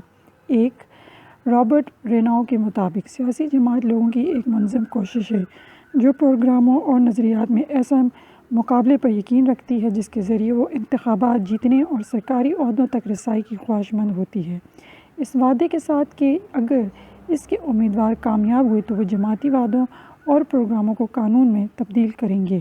2 ڈکشنری آف پولیٹکس کے مطابق سیاسی جماعت ایسے لوگوں کے منظم گروہ کا نام ہے جن کی پالیسی کی ترجیحات اور نظریے میں یکسانیت ہو۔ بینجامن ڈسریلٹی کے مطابق سیاسی جماعت ایک منظم رائے کا نام ہے۔ 3 انکارٹا انسائکلوپیڈیا کے مطابق یہ ایک تنظیم ہے جو ایک اجتماعی سیاسی نظریہ، آئینی حکومت یا حزب اختلاف پر یقین رکھے۔ 4 لارڈ برائس کے مطابق سیاسی جماعت افراد کے ایسے اجتماع کا نام ہے جو رضاکارانہ طور پر سیاسی مقاصد کے حصول کے لیے متعدد ہوں۔ 5 گیڈل کے خیال میں شہریوں کے ایک منظم گروہ کا نام جو اپنی رائے دہندگی کی قوت سے حکومت پر اختیارات حاصل کرنا اور اپنے اصولوں کو نافذ کرنا چاہتے ہوں۔ پروفیسر بختیار کے مطابق سیاسی جماعت ایک منظم افرادی گروہ ہے جو آئین، منشور، رضاکاروں اور قیادت پر اساس ہے، جو دستوری طریقوں سے حکومت حاصل کرنے کی کوشش کرے اور اپنے منشور کو عملی شکل دے۔ صفحہ نمبر 117 پاکستان میں جمہوریت کے فروغ کے لیے سیاسی جماعتوں کا کردار۔ سیاسی جماعتیں جمہوریت اور سیاسی نظام کا ایک لازمی حصہ ہیں۔ سیاسی نظام میں سیاسی جماعتیں ہی حرکت پیدا کرتی ہیں۔ کسی بھی جمہوری نظام میں سیاسی جماعتیں بہت زیادہ خدمات سر انجام دیتی ہیں۔ ہر سیاسی جماعت کی قومی مسائل کے بارے میں اپنی ایک مخصوص انداز فکر یا سوچ ہوتی ہے۔ ہر پارٹی میں ایک تحقیقی سیل ہوتا ہے۔ اسی سیل کی ذمہ داری ہوتی ہے کہ قومی مسائل کے بارے میں معلومات جمع کرے اور اہم ترین مسائل منتخب کرے۔ یہ تحقیقی سیل ان قومی مسائل کا ممکنہ حل اپنے پروگرام یا منشور کی شکل میں پیش کرتا ہے۔ عوام کی تائید حاصل کرنے کے لیے یہ پروگرام مختلف طریقوں سے عوام میں پھیلایا جاتا ہے۔ عوام اس پروگرام میں دلچسپی لیتے ہیں اور جماعتوں میں شامل ہوتے ہیں۔ سیاسی جماعتوں کا پروگرام اس وقت اہمیت حاصل کرتا ہے جب کسی ملک میں بہت ساری جماعتیں ہوں اور ان میں نظریاتی اختلافات زیادہ ہوں۔ پارٹی پروگرام بنانا ایک انتہائی مشکل عمل ہے۔ اس کی تیاری کے لیے مطالعہ، تحقیق اور عوامی نفسیات جاننا بہت ضروری ہے۔ سیاسی جماعتیں جلوسوں، جلسوں، مظاہروں، تقاریر، پرنٹ میڈیا اور بیانات وغیرہ کے ذریعے عوام میں سیاسی شعور اجاگر کرتی ہیں اور انہیں قومی مسائل کے حل کے بارے میں بتاتی ہیں۔ عام لوگوں کو چونکہ سیاست اور قومی مسائل کے بارے میں علم نہیں ہوتا، لہٰذا وہ سیاسی جماعتوں کے ذریعے قومی معاملات اور مسائل کے بارے میں معلومات حاصل کرتے ہیں۔ سیاسی جماعتیں مفادات کی تشکیل، مفادات کے اجتماع، سیاسی مواصلات اور سیاسی شمولیت کا اہم ترین ذریعہ ہیں۔ سیاسی جماعتیں عوامی خواہشات اور مفادات کی ترجمان ہوتی ہیں۔ یہ حکومتی اداروں اور مجاز حکام تک عوامی مشکلات پہنچاتی ہیں۔ یہ عوامی مفادات کی محافظ ہوتی ہیں۔ سیاسی جماعت ایک انتہائی منظم گروہ ہوتا ہے جو فشاری اور مفاداتی گروہوں سے زیادہ مؤثر انداز میں عوامی مفادات کی ترجمان اور محافظ ہوتی ہے۔ سیاسی جماعت حکومت پر دباؤ ڈالنے اور مخصوص مفادات کو حکومتی اداروں تک پہنچانے کا سب سے اہم ذریعہ ہے۔ تمام سیاسی جماعتوں کے واضح سیاسی پروگرام ہوتے ہیں۔ ان پروگراموں کو عملی جامہ پہنانے کے لیے سیاسی جماعتیں اقتدار تک پہنچنے کی کوشش کرتی ہیں اور اس مقصد کے لیے وہ قانونی راستے اختیار کرتی ہیں۔ وہ راستہ جو انتخابات کا راستہ۔ سیاسی جماعتیں عام انتخابات کے لیے اپنے امیدوار نامزد کرتی ہیں، ان کی حمایت کرتی ہیں اور ان کے لیے انتخابی مہم چلاتی ہے۔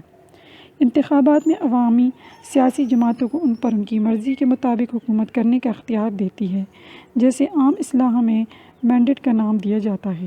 ان سیاسی جماعتوں کا احترام کیا جاتا ہے جو عوامی مینڈیٹ کی قدر کرتی ہیں۔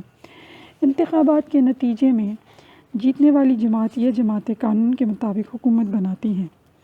آج عالمی سطح پر حکومت تک رسائی کا طریقہ عوام کی اکثریت کی طرف سے حمایت ہے۔ جب پارٹی حکومت بناتی ہے تو پھر حکومتی طاقت کے ذریعے اپنے پروگرام کو عملی جامہ پہنانے کی کوشش کرتی ہے۔ اگر کوئی جماعت اپنے پروگرام کو عملی شکل دینے میں ناکام ہو تو اسے آئندہ انتخابات میں بری طرح شکست کا سامنا کرنا پڑتا ہے۔ دنیا بھر میں حکومت سازی کا مقبول طریقہ یہی ہے کہ سیاسی جماعتوں کے ذریعے تشکیل پانے والی حکومت عوامی حکومت ہوتی ہے۔ صفحہ نمبر 118۔ کسی بھی مؤثر اور مستحکم سیاسی نظام اور جمہوری معاشرے کی تشکیل کے لیے حزب اختلاف کا ہونا انتہائی اہمیت کا حامل ہے۔ اپوزیشن حکومتی پارٹی کو اس کا منشور، پروگرام اور عوام سے کیے ہوئے وعدے یاد دلاتی ہے۔ اگر حکومتی جماعت اپنے اختیارات اور قانونی حدود سے تجاوز کرے تو حزب اختلاف اس پر کڑی تنقید کرتی ہے اور اسے اپنے دائرۂ کار کے اندر رکھنے کی کوشش کرتی ہے۔ یہ حکومتی جماعت پر ایک قادغن ہوتی ہے۔ ترقی پذیر ممالک میں المیہ یہ ہے کہ نہ حکومتی جماعت اپوزیشن کو برداشت کرتی ہے اور نہ اپوزیشن اپنا جائز کردار ادا کرتی ہے، بلکہ اپوزیشن کا مقصد کسی بھی طریقے سے حکومتی جماعت کو بدنام کرنا ہوتا ہے اور ان کا ایک ہی مقصد اختلاف برائے اختلاف ہوتا ہے۔ سیاسی جماعتیں دو طرفہ کردار ادا کرتی ہیں۔ یہ ایک طرف عوام کے مسائل حکومت تک پہنچاتی ہے، جبکہ دوسری جانب حکومت کی پالیسیاں اور سرگرمیاں عوام تک پہنچاتی ہیں۔ یہ باہمی رابطے کا ذریعہ ہیں اور یہ رابطے سیاسی نظام کے استحکام اور بہتری کے لیے اہمیت کا حامل ہیں۔ کسی ریاست، بالخصوص کثیر النسلی ریاستوں میں، بعض اوقات چھوٹی نسلیں عام انتخابات کے نتیجے میں نمائندگی حاصل نہیں کر پاتی، ان کی قومی سیاست میں نمائندگی نہیں ہوتی اور ان کے مسائل حل نہیں ہوتے۔ ایسے حالات میں ایسی چھوٹی اور غیر نمائندہ نسلیں فشاری گروہ، پریشر گروپ بن جاتے ہیں اور اپنے مسائل اسی پلیٹ فارم سے حل کروانے کی کوشش کرتے ہیں۔ ایسے گروہ بالآخر سیاسی جماعتوں میں تبدیل ہوتے ہیں۔ یہ جماعتیں پھر ان قومیتوں کے مسائل مؤثر انداز میں آگے پیش کرتی ہے۔ سیاسی جماعتوں کی ساخت اور بناوٹ، اسٹرکچر آف پولیٹیکل پارٹیز۔ سیاسی جماعت سیاسی نظام کا ایک باقاعدہ اور اہم ترین حصہ ہے۔ یہ سیاسی نظام کے اندر ایک ماتحت نظام کے طور پر کام کرتا ہے۔ ہر ریاست میں سیاسی جماعت کی بناوٹ اور ساخت مختلف ہوتی ہے، لیکن اس کے بعض عناصر ایک جیسے ہوتے ہیں۔ ہر جماعت نیچے سے اوپر تک مکمل طور پر منظم ہوتی ہے اور اس کے اپنے عہدیدار ہوتے ہیں۔ ہر جماعت کا اپنا جھنڈا، نظریہ اور سیاسی نعرہ ہوتا ہے۔ عام طور پر ایک سیاسی جماعت 4 عناصر یعنی منشور، آئین، رضاکار اور قیادت سے مل کر بنتی ہے۔ کسی بھی سیاست جماعت کے یہ 4 عناصر جماعت کے اندر اتحاد کا سبب ہوتے ہیں۔ صفحہ نمبر 119۔ ایک منشور۔ سیاسی جماعت ملک کے اہم ترین مسائل جمع کرتی ہے اور ان مسائل میں سے فوری اور شدید نوعیت کے مسائل منتخب کرتی ہے۔ ان مسائل کو مد نظر رکھتے ہوئے سیاسی جماعتیں اپنے منشور یا پروگرام تیار کرتی ہیں۔ قیادت اس منشور کی منظوری دیتی ہے۔ منشور کسی سیاسی جماعت کا پروگرام ہوتا ہے جس کے ذریعے جماعتیں اپنے کارندوں میں اضافہ کرتی ہیں اور لوگوں کو سیاسی جماعتوں میں شامل کرتی ہیں۔ اسی منشور کی بنا پر سیاسی جماعتیں انتخابات میں حصہ لیتی ہیں اور انتخابات جیتنے کے بعد حکومت بنا کر اپنے منشور کو عملی جامہ پہناتی ہیں۔ اسی منشور کی روشنی میں پالیسی سازی اور قانون سازی کی جاتی ہے۔ منشور دراصل اس تفصیلی پروگرام کا نام ہے جو لوگوں کی خواہشات اور نفسیات کی روشنی میں تیار کیا جاتا ہے۔ کسی سیاسی جماعت کی کامیابی کا انحصار اس کی منشور کی دلکشی اور مقناطیسیت پر ہے۔ وہ منشور کامیاب ہوتے ہیں جو فوری اہمیت کے قومی معاملات اور مسائل کے بارے میں ہوں۔ بعض سیاسی جماعتیں علاقائی مفادات، نسلی، طبقاتی اور فرقہ وارانہ مفادات کو مد نظر رکھتے ہوئے منشور تیار کرتی ہیں۔ اس قسم کی سیاسی جماعت عام طور پر قومی سیاست کے دھارے سے دور رہتی ہے۔ منشور سازی ایک مشکل اور حساس معاملہ ہے۔ ہر جماعت میں ایک ریسرچ سیل ہوتا ہے جو تحقیق اور غور و عرض کے بعد منشور کا مسودہ تیار کرتا ہے۔ اس کے لیے وسیع علم اور تجربے کی ضرورت ہوتی ہے۔ بعض اوقات یہ منشور کسی خاص علاقے، نسل، صوبے یا زبان وغیرہ کی بنیاد پر تیار کیا جاتا ہے اور اس طرح یہ جماعت پھر انتخابات اور تقسیم اختیارات پر ایک اور حوالے سے اثر انداز ہوتی ہے۔ 2. آئینی دستور۔ کسی جماعت کا آئین اس دستاویز کا نام ہے جو ہمیں سیاسی جماعت کی ساخت اور بناوٹ کے بارے میں بتاتا ہے۔ جماعتوں کے دستور اس بات کی وضاحت کرتے ہیں کہ جماعت کے عہدیداروں کا انتخاب کس طرح ہوگا، کتنی مدت کے لیے انتخاب ہوگا، وغیرہ وغیرہ۔ یہی آئین ان کے اختیارات اور برطرفی کا طریقہ کار بھی واضح کرتا ہے۔ یہ صرف قیادت کے بارے میں معلومات فراہم نہیں کرتا بلکہ اوپر سے نیچے تک تمام جماعتوں کے اداروں کے ساخت تفصیل سے بیان کرتے ہیں۔ یہ ایک رسمی دستاویز نہیں بلکہ جماعت کے تمام عہدیداروں اور کارکنوں اس کا احترام اور پابند کرتے ہیں۔ اگر کوئی عہدیدار یا رکن پارٹی آئین کی خلاف ورزی کرے تو اسے سزا دی جاتی ہے اور یہاں تک کہ پارٹی سے خارج کر دیا جاتا ہے۔ یہ آئین سیاسی جماعت کو منظم رکھتا ہے۔ وہی جماعتیں زیادہ مؤثر اور کامیاب ہوتی ہیں جو اپنے آئین پر عمل کرتی ہیں۔ جن جماعتوں دستور برائے نام یہ رسمی ہوتے ہیں ان کی عزت نہیں کی جاتی اور ایک مذہبی معاشرہ میں ایسی جماعتوں کا بچنا محال ہوتا ہے۔ آئین جماعت کے اندر تقسیم اختیارات کا وسیلہ ہوتا ہے اور پارٹی کی قیادت میں درجہ بدرجہ اختیارات تقسیم ہوتے ہیں۔ جماعتیں ایک منشور کی روشنی میں انتخابات میں حصہ لیتی ہیں۔ انتخابات میں جماعتی شرکت انتخابی نظام کی بہتری اور شفافیت کا موجب بنتی ہیں کیونکہ جماعتوں کی انتخابی نظام پر نظر ہوتی ہے۔ صفحہ نمبر 120۔ 3. رضاکار۔ سیاسی جماعتیں ارکان کے بغیر ایک کھوکھلے جسم کی طرح ہیں۔ سیاسی جماعت پروگرام تیار کرتی ہے اور اسے عوام تک پہنچاتی ہے۔ اگر اس پروگرام میں اثر ہو تو لوگ اس میں دلچسپی لینا شروع کرتے ہیں اور اس سیاسی جماعت میں رکنیت حاصل کرتے ہیں۔ یہ رکنیت رضاکارانہ ہوتی ہے اور ان کو کسی قسم کی تنخواہ نہیں دی جاتی بلکہ پارٹی امور چلانے کے لیے یہ رضاکار اپنی جیب سے چندہ دیتے ہیں۔ یہ رضاکار قیادت کی ہدایت کے مطابق چلتے ہیں۔ یہ لوگ بڑے خوش اور جذبے سے اپنی پارٹی کے پروگرام اور نظریے کو عوام میں پھیلانے کی کوشش کرتے ہیں تاکہ پارٹی کی رکنیت میں اضافہ ہو۔ ارکان قیادت کا انتخاب کرتے ہیں۔ یہ رضاکار انتخابات، جلسوں، جلوسوں اور مظاہروں وغیرہ میں سرگرمی سے حصہ لیتے ہیں۔ پارٹی کے یہ رضاکار اپنی پارٹی کے لیے ہر قسم کی قربانیاں پیش کرتے ہیں۔ رکنیت پارٹی کے آئین کے مطابق دی جاتی ہے۔ کسی رضاکار کی رکنیت اس وقت معطل کی جا سکتی ہے جب وہ پارٹی کے منشور اور آئین کی خلاف ورزی کرتا ہے۔ پارٹیوں کی کامیابی کا دار و مدار متحرک ارکان پر ہے۔ زیادہ سے زیادہ رضاکار ارکان جمع کرنے کے لیے پارٹی کا کردار، قیادت کی علمیت، شخصیت اور پارٹی منشور پر ہے۔ اگر پارٹی پروگرام اس ملک کے شہریوں کی نفسیات اور رجحانات کا آئینہ دار ہو اور پارٹی کے ذرائع مواصلات مؤثر ہوں تو زیادہ سے زیادہ لوگ پارٹی میں شامل ہوں گے۔ رضاکاروں میں نظریے کی یکسانیت اور نظریے کے لیے جدوجہد جماعتی اتحاد کا سبب بنتا ہے۔ پارٹی منظم رہتی ہے اور رضاکار انتخابات میں کلیدی اور تنقیدی کردار ادا کرتے ہیں۔ 4. قیادت۔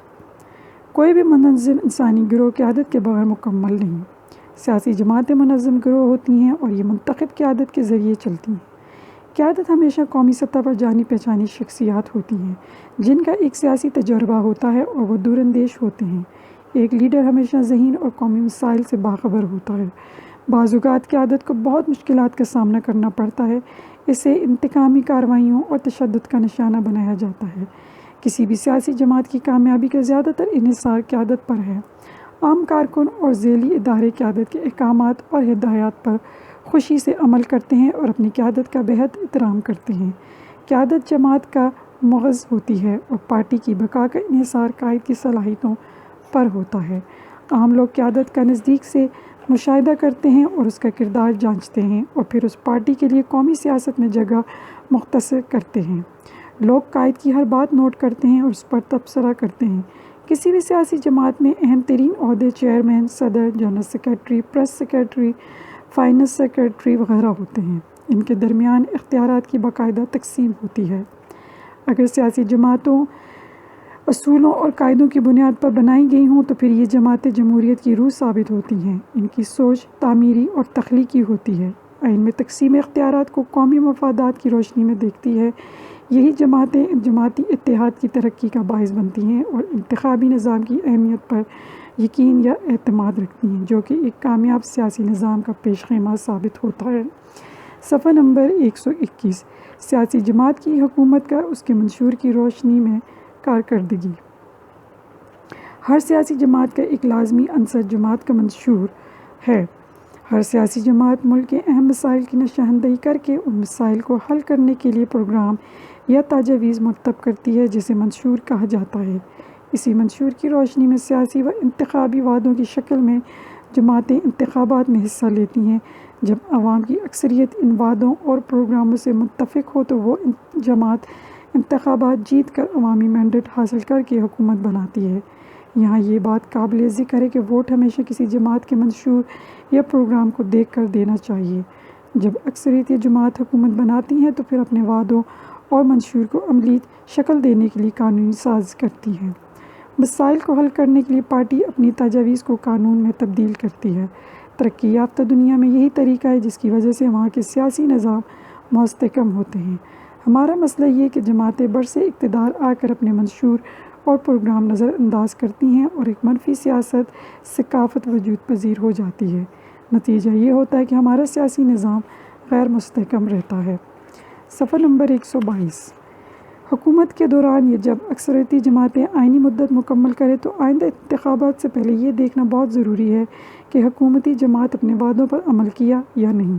اس سے ہمیں جماعت کی اصلیت اور حقیقت معلوم ہو جاتی ہے۔ اسی تحقیق کی روشنی میں آئندہ انتخابات میں اس جماعت کو ووٹ دینے یا نہ دینے کا فیصلہ کرنا چاہیے۔ پارٹی منشور اور پارٹی کی کارکردگی موازنہ کا طریقہ یہ ہے کہ برسر اقتدار جماعت کا تحریری منشور اٹھائیں۔ یہ منشور پارٹی کے دفاتر، اخبارات، رسائل اور انٹرنیٹ وغیرہ پر موجود ہوتے ہیں۔ اچھا طریقہ یہ کہ کسی بھی جماعت کی ویب سائٹ پر جا کر وہاں سے تازہ ترین منشور ڈاؤن لوڈ کیجیے، پھر اس کے ہر نقطے کا پارٹی کی حکومتی کارکردگی سے موازنہ کریں۔ یہ دیکھیں کہ اس جماعت نے اپنے کتنے وعدے پورے کیے۔ یہاں یہ بات مد نظر ہے کہ کوئی بھی جماعت یہ سیاست میں ممکنہ غیر یقینی صورتحال کی وجہ سے 100% اپنے منشور کو عملی شکل دینے کی اہلیت نہیں رکھتی۔ تاہم یہ دیکھنا چاہیے کہ اکثر وعدوں پر عمل کیا گیا یا نہیں۔ اگر اس پر عمل کیا جائے اور عوام اس بات کو سمجھ لے تو ایک بہترین سیاسی ثقافت وجود پذیر ہو سکتی ہے جو ہماری سیاست کو مستحکم بنانے کا سبب ہوگا۔ ذیل میں موازنے کے لیے پاکستان کی 2 بڑی سیاسی جماعتوں کے منشور پیش کیے جا رہے ہیں، جن کا موازنہ تاریخ کی کتابوں میں موجود ان کی سابقہ کارکردگی سے کیا جا سکتا ہے۔ Pakistan Peoples party. اس جماعت نے بے نظیر بھٹو کی قیادت میں ایک انتخابی منشور کا اعلان کیا تھا۔ منشور کے اہم نکات میں خود مختاری، ترقی، عدم مرکزیت، اختیارات کی نچلی سطح تک ترسیل، تنظیم سازی کا حق، مقامی خود اختیاری نظام کا قیام، بچوں، محنت کشوں، خواتین، اقلیتوں اور مظلوموں کے حقوق کا تحفظ، عوامی خدمت، جیل اصلاحات، بدعنوانی کا خاتمہ، غربت کا خاتمہ، وسائل کی مساویانہ تقسیم، صنعت کاری، قواعد کی نرمی، جدید کاشتکاری، جاگیردارانہ نظام کا خاتمہ، تعلیم سب کے لیے اور 5 سال میں 90% شرح خواندگی، طلبہ تنظیموں کی بحالی، ثقافت کا تحفظ، سائنس اور ٹیکنالوجی کی ترقی، 40,000 میگا واٹ بجلی کی فراہمی، بہترین مواصلاتی نظام، منشیات کے خلاف جنگ، رہائشی انتظام، داسوں اور بادشاہ ڈیموں کی تعمیر، بیرون ملک پاکستانیوں کا تحفظ، سیاسی انتقام کا خاتمہ اور مساوات، دوستی اور امن پر بنیاد خارجہ پالیسی، دفاع کو مضبوط بنانا شامل تھی۔ پاکستان مسلم لیگ نواز۔ اس جماعت کے منشور کے اہم نکات میں پرامن دنیا کے لیے جدوجہد، مساوی مواقع پر مبنی اور اسلام کے عین مطابق معاشرے کا قیام، جنگ و جدل سے پاک اور پرامن مقابلے اور گفت و شنید پر بنیاد دنیا کی خواہش، مساوی بنیاد پر عالمی اقتصادی نظام کے لیے کوششیں، تمام عدم مساوات کا خاتمہ، انسانی تہذیب کا احترام، جمہوریت اور خود اختیاری، قائد اعظم اور علامہ اقبال کی خواہشات کے عین مطابق جدید پاکستان کا قیام، عوام کی خدمت گار حکومت کا قیام، عوامی فلاح، سب کے لیے تعلیم، انصاف، تحفظ، وقار اور روزگار کے مواقع، اقربا پروری اور بدعنوانی سے پاک حکومت، اقتصادی خوشحالی، بھوک اور افلاس سے نجات، صحت کے مواقع، قومی اداروں کی مضبوطی، اچھی حکمرانی، انسانی وسائل کی ترقی، اسلامی دنیا کے مفادات کا خیال، غربت کا خاتمہ، دفاع کو مضبوط کرنا اور فوج کو سول اداروں کو ماتحت بنانا، اساتذہ کو ایوارڈز دینا، تعلیم کے لیے انسپیکشن نظام متعارف کرانا، قومی تقاضوں کے مطابق نصاب سازی، پی ایچ ڈی کی حوصلہ افزائی، قابل پاکستانی نوجوانوں کو میٹرک سے پی ایچ ڈی تک 100 تکبیری وظائف دینا اور سائنس اور ٹیکنالوجی کی ترقی، سوشل ایکشن پروگرام کا قیام، وفاقی اور صوبائی دارالحکومتوں میں جدید ٹیچنگ اسپتالوں کو یقینی بنانا، معیاری ادویات کی سہل فراہمی، بچوں کا تحفظ، صاف پانی کی فراہمی، ایڈز سے بچاؤ کی آگاہی، آئی پی آئی پروگرام کا مؤثر بنانا، طب کی حوصلہ افزائی، اسپتالوں میں اضافہ، زکوٰۃ فنڈ سے غربا کا مفت علاج، عدالتوں کی کارکردگی میں اضافہ اور ججوں کی تقرری کے طریقہ کار میں ترمیم، زکوٰۃ اور بیت المال کے نظام میں اصلاحات، پینشن لینے والوں اور ان کے اہل خانہ کے لیے مراعات، آئین اور قانون کی بالادستی، پارلیمنٹ کو مؤثر بنانے کے لیے اصلاحات، ملازمین کی تنخواہوں میں معقول اضافہ، سڑکوں کی تعمیر، دیہات کی ترقی، شفاف نجکاری، خود روزگار اسکیموں کا اجرا، زراعت و صنعت کی ترقی، انفارمیشن ٹیکنالوجی کی ترقی، ماحول اور جنگلات کا تحفظ، تیل اور گیس کی تلاش، ایران اور وسطی ایشیا سے گیس کا حصول، مکانات کی فراہمی، خواتین کی ترقی، نوجوانوں کی ترقی، مزدوروں کی فلاح، اقلیتوں کا احترام، سمندر پار پاکستانیوں کے مفادات کا تحفظ، کھیلوں کی ترقی، فنون اور ثقافت کی ترقی۔